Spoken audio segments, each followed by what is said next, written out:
ಜಾನಕಿ ರಾಮ ಕಥೆಯ ಮುಂದುವರೆದ ಸಂಚಿಕೆ. ಜಾನಕಿ, ಈ ಸ್ಥಿತಿಯಲ್ಲಿ ನೀವು ಇಲ್ಲಿ ಇರುವುದು ಕಷ್ಟ ಆದ್ರೆ ಹೊರಗೆ ಹೋಗಿ ಎಂದು ವೈದ್ಯರಾದ ಡಾಕ್ಟರ್ ಶರ್ಮಾ ಹೇಳಿದ್ರು. ಇಲ್ಲ ಡಾಕ್ಟರ್, ನಾನು ಇಲ್ಲಿಯೇ ಇರುತ್ತೇನೆ ಪ್ಲೀಸ್ ಎಂದು ವಿನಂತಿಸಿದಳು. Okay, remove the bangles and sticker immediately ಎಂದು ವೈದ್ಯರ ಮಾತು ಕೇಳಿದವಳು ಕೈಯಲ್ಲಿದ್ದ ಬಳೆ, ಹಣೆಯಲ್ಲಿದ್ದ ಬೊಟ್ಟು, ಕುಂಕುಮ ಎಲ್ಲವನ್ನು ತೆಗೆದು ಬಂದಿದ್ದಳು. ವೈದ್ಯರಿಗೆ ನಿಯಮ ಪಾಲನೆ ಇದ್ದರೂ ಸಹ ಅಲ್ಲಿ ಮಾನವೀಯತೆ ದೊಡ್ಡದೆನಿಸುತ್ತದೆ. ಅದೇ ಮಾನವೀಯತೆಯಿಂದ ಜಾನಕಿಯನ್ನು ಒಳಗೆ ಉಳಿಸಿಕೊಂಡಿದ್ದರು. ಜಾನಕಿ, ರಕ್ತದೊತ್ತಡ ಹೆಚ್ಚಾಗಿ ಹಾರ್ಟ್ ಅಟ್ಯಾಕ್ ಆಗಿದೆ. ಸ್ಪೆಥಸ್ಕೋಪ್ ಮೂಲಕ ಪರೀಕ್ಷಿಸಿದ ವೈದ್ಯರು ಹೇಳಿದ್ರೆ, ಪ್ರಾಣಕ್ಕೆ ಏನು ಅಪಾಯ ಇಲ್ಲವಾ ಡಾಕ್ಟರ್? ಭಯದಲ್ಲಿಯೇ ಕೇಳಿದಳು. ಹಾರ್ಟ್ ಅಲ್ಲಿ ಬ್ಲಡ್ ಕ್ಲಾಟ್ ಆಗಿದೆ, ಇಮಿಡಿಯೇಟ್ಲಿ ಆಪರೇಷನ್ ಮಾಡಬೇಕು, ಅದಕ್ಕೆ ತುಂಬಾ ಹಣ ಆಗುತ್ತದೆ ಎಂದರು. ಹಣ ಎಷ್ಟಾದ್ರೂ ಚಿಂತೆ ಇಲ್ಲ ಡಾಕ್ಟರ್, ಆದಷ್ಟು ಬೇಗ ನೀವು ಸರ್ಜರಿಗೆ ಏರ್ಪಾಡು ಮಾಡಿಕೊಳ್ಳಿ ಎಂದು ಕಣ್ಣೀರು ತೊಡೆದುಕೊಳ್ಳುತ್ತಲೇ ಹೇಳಿದಳು. Sister Lynette, immediately papers ready ಮಾಡಿ ಜಾನಕಿಯಿಂದ ಸಿಗ್ನೇಚರ್ ಹಾಕಿಸಿಕೊಂಡು ಆಪರೇಷನ್ಗೆ ತಯಾರಾಗಿ ಎಂದರು. ಲೀನಾ ಕೂಡ ಅತಿ ವೇಗವಾಗಿಯೇ ಪೇಪರ್ಸ್ ರೆಡಿ ಮಾಡಿ ಜಾನಕಿಯಿಂದ ಸಹಿ ಹಾಕಿಸಿದಳು. ಇತ್ತ ಹೊರಗೆ ಕೂತಿದ್ದ ಮೂವರು ಕ್ಷಣ ಕ್ಷಣಕ್ಕೂ ಕೆಂಡದ ಮೇಲೆ ಕುಳಿತ ಪರಿಸ್ಥಿತಿಯಾಗಿತ್ತು. ದಾನಿಯಾಳಂತೂ ಒಂದೆಡೆ ಕೂರಲಾಗದೆ ಅತ್ತಿಂದಿತ್ತ ಇತ್ತಿಂದತ್ತ ಭಯದಲ್ಲಿ ಓಡಾಡುತ್ತಿದ್ದಳು. ತಕ್ಷಣಕ್ಕೆ ತನ್ನ ಅಣ್ಣ ನೆನಪಾಗಿ ಕೈಯಲ್ಲಿ ಜಾನಕಿಯ ಫೋನ್ ಇದ್ದಿದ್ದರಿಂದ ರೆಹಮಾನನಿಗೆ ಕರೆ ಮಾಡಿದಳು. ಇತ್ತ ಅಡಿಕೆ ಕಣದಲ್ಲಿದ್ದ ರೆಹಮಾನ್ ಜಾನಕಿ ಕರೆ ಮಾಡುತ್ತಿರುವುದನ್ನು ನೋಡಿ, ಹೇಳು ಜಾನಕಿ ಎಂದು ಕರೆ ಸ್ವೀಕರಿಸುತ್ತಿದ್ದ ಹಾಗೆ ಕೇಳಿದನು. ಅಣ್ಣ, ನಾನ್ ಮಾತನಾಡುತ್ತಿರುವುದು. ಡ್ಯಾಡಿಗೆ ಹಾರ್ಟ್ ಅಟ್ಯಾಕ್ ಆಗಿದೆ, ಹಾಸ್ಪಿಟಲ್ನಲ್ಲಿ ಇದ್ದೀವಿ, ತುಂಬಾ ಭಯವಾಗುತ್ತಿದೆ, ಬೇಗ ಬಾ ಎಂದು ಬಿಕ್ಕಳಿಸುತ್ತಲೇ ಹೇಳಿದಳು. ಧಾನಿಯಾಳ ಮಾತು ಕೇಳಿ ನಿಂತ ನೆಲವೇ ಕುಸಿದಂತಾಯಿತು ಮಹಾನನಿಗೆ. ತಕ್ಷಣ ಹೊರಟು ಹಾಸ್ಪಿಟಲ್ಗೆ ಬಂದಿದ್ದನು. ಅಣ್ಣ, ಡ್ಯಾಡ್ನ ಕರೆದುಕೊಂಡು ಹೋಗಿ ಆಗ್ಲೇ 1 ಗಂಟೆ ಆಯ್ತು, ಯಾರು ಕೂಡ ಹೊರ ಬಂದಿಲ್ಲ, ಅತ್ತಿಗೆ ಕೂಡ ಅಲ್ಲೇ ಇದ್ದಾರೆ, ನನಗೆ ತುಂಬಾ ಭಯ ಆಗುತ್ತಿದೆ ಎಂದು ರೆಹಮಾನ್ ಬಂದ ಕೂಡಲೇ ಅವನನ್ನು ತಬ್ಬಿ ಜೋರಾಗಿ ಅಳಲು ಶುರು ಮಾಡಿದಳು. ಕುರ್ಚಿಯ ಮೇಲೆ ಕುಳಿತಿದ್ದ ಫಾತಿಮಾ ಅವರು ಕೂಡ ಮಗ ಬರುತ್ತಿದ್ದ ಹಾಗೆ ಬಾಯಿಗೆ ಸೆರಗು ಅಡ್ಡ ಹಿಡಿದು ಜೋರಾಗಿ ದುಃಖಿಸತೊಡಗಿದರು.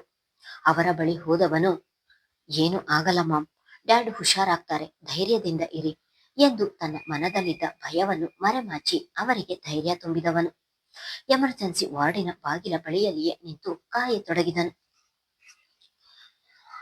ಅಲ್ಲಿ ನಿಂತಿರುವ ಒಂದೊಂದು ಕ್ಷಣವೂ ಅವನಿಗೆ ಒಂದೊಂದು ಯುಗವನ್ನು ಕಳೆದಂತೆ ಭಾಸವಾಗುತ್ತಿತ್ತು. ಸುಮಾರು 1 ಗಂಟೆಯ ತರುವಾಯ ಸರ್ಜರಿ ಮುಗಿಸಿ ವೈದ್ಯರು ಹೊರ ಬಂದಿದ್ದರು. ಅವರ ಜೊತೆ ಲೀನಾ ಕೂಡ ಬಂದಿದ್ದಳು. ಡಾಕ್ಟರ್, ಡ್ಯಾಡ್ ಹೇಗಿದ್ದಾರೆ? ನಾವು ಅವರನ್ನು ಈಗಲೇ ನೋಡ್ಬೇಕು ಎಂದು ವೈದ್ಯರು ಹೊರಬರುತ್ತಿದ್ದ ಹಾಗೆ ಹೇಳಿದನು. ರೆಹಮಾನನನ್ನು ನೋಡಿ, ನೀವು ಎಂದು ಪ್ರಶ್ನಾರ್ಥಕವಾಗಿ ಕೇಳಿದರು. ಸರ್, ಇವರು ಜಾನಕಿ ಹಸ್ಬೆಂಡ್ ಎಂದು ಪಕ್ಕದಲ್ಲಿ ನಿಂತಿದ್ದ ಲೀನಾಳೆ ಹೇಳಿದಳು. ಓ ಹೌದಾ, ಆಪರೇಷನ್ ಸಕ್ಸಸ್ ಆಗಿದೆ, he is out of danger ಎನ್ನುತ್ತಿದ್ದ ಹಾಗೆ, ಡಾಕ್ಟರ್ ಏನ್ ಹೇಳ್ತಿದ್ದೀರಾ, ಆಪರೇಷನ್ ಆಯ್ತಾ ಎಂದು ಆತಂಕದಲ್ಲಿಯೇ ಕೇಳಿದನು. ಹೌದು ಮಿಸ್ಟರ್, ಅವರನ್ನು ಇಲ್ಲಿಗೆ ಕರೆದುಕೊಂಡು ಬಂದಾಗ ಅವರ ಕಂಡೀಷನ್ ತುಂಬಾ ಕ್ರಿಟಿಕಲ್ ಆಗಿತ್ತು.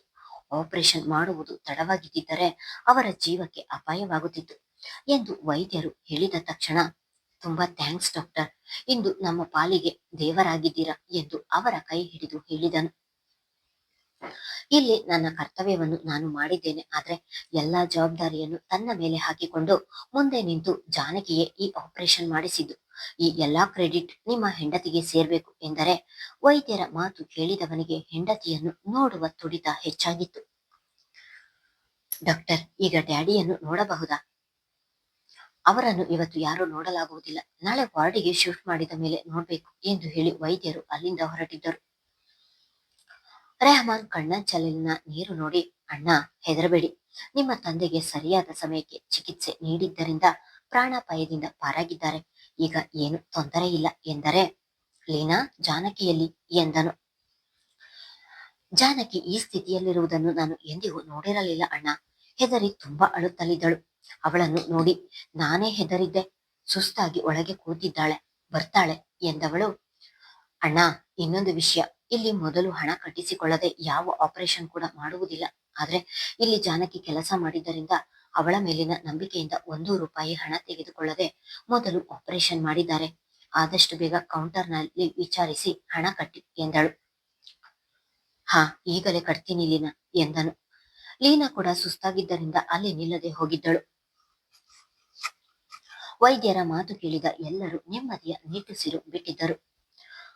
ಮುಖದ ಮೇಲೆ ಹರಿಯುತ್ತಿದ್ದ ಬೆವರನ್ನು ತನ್ನ ಸೆರಗಿನಿಂದಲೇ ಒರೆಸಿಕೊಳ್ಳುತ್ತಾ ಓಡಾಡಲು ಕಾಲು ಸಹಕರಿಸದಿದ್ದರೂ ಅದೇ ಕಾಲನ್ನು ಎಳೆದುಕೊಂಡು ಪ್ರಯಾಸದಲ್ಲಿ ಹೊರ ಬಂದಿದ್ದಳು ಜಾನಕಿ. ಅವಳನ್ನು ನೋಡಿದ ತಕ್ಷಣವೇ ಜಾನಕಿ ಎಂದು ಹೇಳಿ ಬಿಗಿಯಾಗಿ ತಬ್ಬಿದನು. ಜಾನಕಿಯನ್ನು ಬಲವಾಗಿ ತಬ್ಬಿದವನ ಗಂಟಲಿನಿಂದ ಸ್ವರ ಹೊರಗೆ ಹೊರಡಲಿಲ್ಲ. ಪ್ರಪಂಚ ಎಂದು ತಿಳಿದಿರುವ ತಂದೆಯ ಜೀವ ಉಳಿಸಿದವಳಿಗೆ ಧನ್ಯವಾದ ಎಂಬ ಪದ ಬಹಳವೇ ಸಣ್ಣ ಎನಿಸಿದವನಿಗೆ, ಬೇರೆ ರೀತಿ ಧನ್ಯವಾದ ಹೇಳಲು ತಿಳಿಯದವನಿಗೆ ಅವನ ಮೌನದಲ್ಲಿ ನಾನಾರ್ಥ ಅಡಗಿ ಕುಳಿತಿತ್ತು. ಅಬ್ದುಲ್ ಅವರ ಉಳಿವಿಗಾಗಿ ಮನೆಯಲ್ಲಿ ಆಂಬ್ಯುಲೆನ್ಸ್ನಲ್ಲಿ ಹಾಸ್ಪಿಟಲ್ನಲ್ಲಿ ಹೋರಾಟ ನಡೆಸಿದವಳಿಗೆ, ಹೋರಾಟ ಮಾಡಿ ದಣಿದಿದ್ದವಳಿಗೆ ಅವನ ಅಪ್ಪುಗೆ ಹಿತ ಎನಿಸಿತು. ಹಾಗೆ ಅವನ ಎದೆಗೊರಗಿದವಳ ದುಃಖ ಹೆಚ್ಚಾಗಿತ್ತು. ಇಷ್ಟರವರೆಗೆ ಎಲ್ಲವನ್ನು ಎದುರಿಸುತ್ತಾ ಮೌನವಾಗಿಯೇ ದುಃಖಿಸುತ್ತಿದ್ದವಳ ಗಂಡನ ತೋಳಿನ ಆಸರೆನಿಯಲ್ಲಿ ಅವಳ ದುಃಖದ ಕಟ್ಟೆ ಹೊಡೆದು ಜೋರಾಗಿ ಅಳಲು ಶುರು ಮಾಡಿದವಳು. ಮಹಾನ್, ನೀನು ಎಲ್ಲಿ ಹೋಗಿದ್ದೆ? ಇವತ್ತು ಹೆದರಿದಷ್ಟು ನಾನು ಯಾವತ್ತೂ ಹೆದರಲಿಲ್ಲ. ತುಂಬಾ ಕಷ್ಟ ಆಗಿತ್ತು ಎಂದು ಹೇಳಿ ಅಳುತ್ತಲೇ ಇದ್ದಳು. ಇಷ್ಟರವರೆಗೆ ಧೈರ್ಯವಾಗಿ ಪ್ರಬುದ್ಧತೆಯಿಂದ ಎಲ್ಲವನ್ನು ನಿಭಾಯಿಸಿದವಳು ಈಗ ಮಗುವಿನ ರೀತಿ ದುಃಖಿಸುತ್ತಿರುವವಳನ್ನು ನೋಡಿದವನು ಅವಳನ್ನು ಮುಂದೆ ಸರಿಸಿ, ಎಲ್ಲರ ಮನೆಯಲ್ಲೂ ನಿನ್ನಂತ ಮಗಳು ಅಥವಾ ಸೊಸೆ ಇದ್ರೆ ಅಂತಹ ಮನೆಯಲ್ಲಿ ಮಗನ ಪ್ರಾಮುಖ್ಯತೆ ಕಡಿಮೆ ಎನಿಸುತ್ತದೆ Janaki. I am proud of you and thank you very very much ಎಂದು ಹೇಳಿದನು. ಆದ್ರೆ ಅವಳಿಗೆ ಅದರ ಯಾವ ಪರಿವೂ ಇಲ್ಲ. ಆಪರೇಷನ್ ಸಕ್ಸಸ್ ಆಗಿದ್ದೆ ಅವಳ ಮನಸ್ಸಿಗೆ ನೆಮ್ಮದಿ ನೀಡಿದ ವಿಷಯವಾಗಿತ್ತು. ಹಾಗೆಯೇ ಪುನಃ ಅವನ ಎದೆಗೂಡಿಗೆ ಮುಖ ಹುದುಗಿಸಿದಳು. ಅವಳು ಪುನಃ ಎದೆಗೂಡಿಗೆ ಒರಗುತ್ತಿದ್ದ ಹಾಗೆ ಅವಳನ್ನು ಹಿಂದೆ ಸರಿಸಲು ಮನಸ್ಸಾಗದೆ ಹಾಗೆ ನಿಂತನು. ಅಷ್ಟರಲ್ಲಿ ಅಲ್ಲಿಗೆ ಬಂದ ದಾನಿಯ ಅತ್ತಿಗೆ ಎಂದು ಕರೆದಿದ್ದಳು. ಅವಳ ಮಾತಿಗೆ ಮಹಾನನಿಂದ ದೂರ ಸರಿದವಳು ತನ್ನ ಕಣ್ಣೀರನ್ನು ತೊಡೆದುಕೊಂಡಿದ್ದಳು. ಅತ್ತಿಗೆ, ಇವತ್ತು ನೀವು ಇಲ್ಲ ಅಂದಿದ್ರೆ ಡ್ಯಾಡಿಯನ್ನು ಮತ್ತೆ ನೋಡಲು ಆಗುತ್ತಿರಲಿಲ್ಲ. ಇವತ್ತು ನೀವು ನಮ್ಮ ಪಾಲಿನ ದೇವರಾದ್ರಿ ಎಂದು ಜಾನಕಿಯ ಕೈಯನ್ನು ಕಣ್ಣಿಗೆ ಒತ್ತಿಕೊಂಡು ಅಳಲು ಶುರು ಮಾಡಿದಳು. ಹಾಗೇನಿಲ್ಲ ದಾನಿಯ, ಅವರ ಆಯಸ್ಸು ಗಟ್ಟಿಯಾಗಿತ್ತು ಅಷ್ಟೇ ಎಂದು ಹೇಳಿ ನಿಲ್ಲಲು ಶಕ್ತಿ ಇಲ್ಲದೆ ಅಲ್ಲೇ ಮುಂದೆ ಇದ್ದ ಕುರ್ಚಿಯ ಮೇಲೆ ಕುಳಿತು ತಲೆಯನ್ನು ಹಿಂದಕ್ಕೆ ಆನಿಸಿ ಕಣ್ಣು ಮುಚ್ಚಿದಳು. ಅಷ್ಟರಲ್ಲಿ ಅಲ್ಲಿಗೆ ರಫೀಕ್ ಅವರು ಕೂಡ ಓಡಿ ಬಂದಿದ್ದರು. ರೆಹಮಾನನೇ ಅವರಿಗೆ ಎಲ್ಲಾ ವಿಷಯವನ್ನು ಹೇಳಿದ್ದನು. ನೀನು ಇಲ್ಲೇ ಇರು, ನಾನೇ ವಿಚಾರಿಸಿ ಬಿಲ್ ಕಟ್ಟಿ ಬರ್ತೀನಿ ಎಂದು ಅವರು ರಿಸೆಪ್ಷನ್ ಬಳಿ ಹೋಗಿದ್ದರು. ಜಾನಕಿಯ ಎದುರಿಗಿದ್ದ ಕುರ್ಚಿಯ ಮೇಲೆ ಕುಳಿತಿದ್ದ ಫಾತಿಮಾ ಅವರು ಜಾನಕಿಯನ್ನೇ ನೋಡುತ್ತಾ ಉಳಿದರು. ಇವಳೊಬ್ಬಳು ದಾದಿ, ಜನರ ಸೇವೆ ಮಾಡುವ ಸೇವಕಿ. ಹಣಕ್ಕೋಸ್ಕರ ತನ್ನ ಮಗನಿಗೆ ಮಂಕು ಬೂದಿ ಎರಚಿ ನಮ್ಮ ಮನೆಗೆ ಸೇರಿಕೊಂಡಿದ್ದಾಳೆ ಎಂದೆಲ್ಲ ಅವಮಾನ ಮಾಡಿದ ಅದೇ ಸೇವಕಿ ಇಂದು ಅವರ ಗಂಡನ ಜೀವವನ್ನು ಉಳಿಸಿದ್ದಳು. ಜಾನಕಿಯನ್ನು ಮಾತನಾಡಿಸಬೇಕು ಎಂದು ಹಂಬಲಿಸುತ್ತಿದ್ದರೂ ಸಹ ಅವರ ಮನಸ್ಸು ಯಾವ ಮುಖ ಹೊತ್ತು ಮಾತನಾಡಿಸುತ್ತೀಯ ಎಂದು ಹೇಳಿದಂತಿತ್ತು. ತನ್ನ ತಪ್ಪಿಗೆ ಈಗಲೂ ಪ್ರಾಯಶ್ಚಿತ ಮಾಡಿಕೊಳ್ಳಲಿಲ್ಲ ಎಂದರೆ ಆ ಅಲ್ಲಾ ಕೂಡ ನನ್ನನ್ನು ಕ್ಷಮಿಸುವುದಿಲ್ಲ ಎಂದುಕೊಂಡವರು ಕುಳಿತಲ್ಲಿಂದ ಎದ್ದು ಜಾನಕಿಯ ಬಳಿಗೆ ಹೋಗಿ, ಜಾನಕಿ, ನನ್ನನ್ನು ಕ್ಷಮಿಸು ಎಂದು ಅವಳ ಕಾಲ ಬಳಿ ಕುಸಿದು ಕುಳಿತು ಬಿಟ್ಟರು. ಫಾತಿಮಾ ಅವರ ನಡೆಯನ್ನು ನೋಡಿ ಆಶ್ಚರ್ಯವಾದವಳು ಒಡನೆಯೇ ಅಲ್ಲಿಂದ ಮೇಲೆದ್ದು ಹಿಂದೆ ಸರಿದು ನಿಂತು, ದೊಡ್ಡವರು ನೀವು, ಹೀಗೆಲ್ಲ ಮಾಡಬಾರದು ಎಂದಳು. ಇಲ್ಲ ಜಾನಕಿ, ವಯಸ್ಸಿನಲ್ಲಿ ದೊಡ್ಡವಳಾದ ಮಾತ್ರಕ್ಕೆ ದೊಡ್ಡವರು ಎನಿಸಿಕೊಳ್ಳುವುದಿಲ್ಲ. ಗುಣದಲ್ಲಿ ನೀನು ದೊಡ್ಡವಳು, ನನ್ನನ್ನು ಕ್ಷಮಿಸುತ್ತೀಯಾ ಎಂದರು.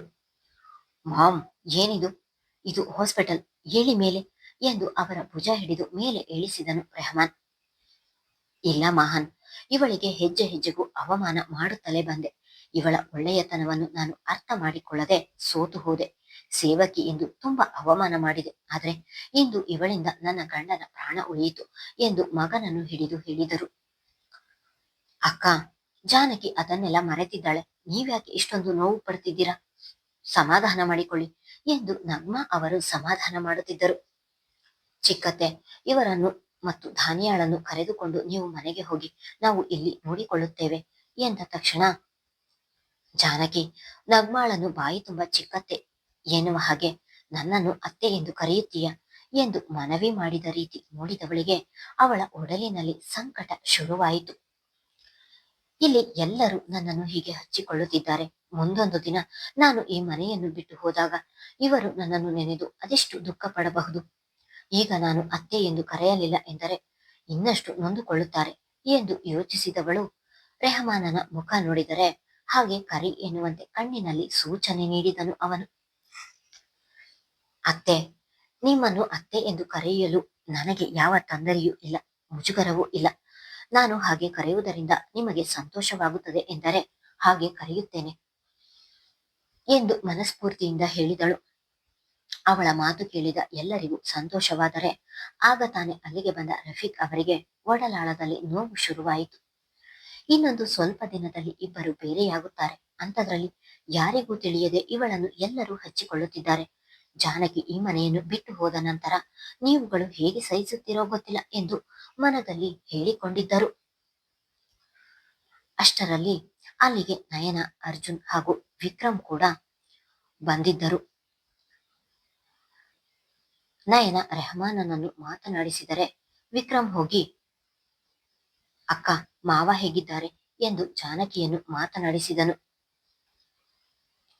ಆಪರೇಷನ್ ಆಗಿದೆ, ಇವಾಗ ಪರವಾಗಿಲ್ಲ ಪಾಪು ಎಂದಳು.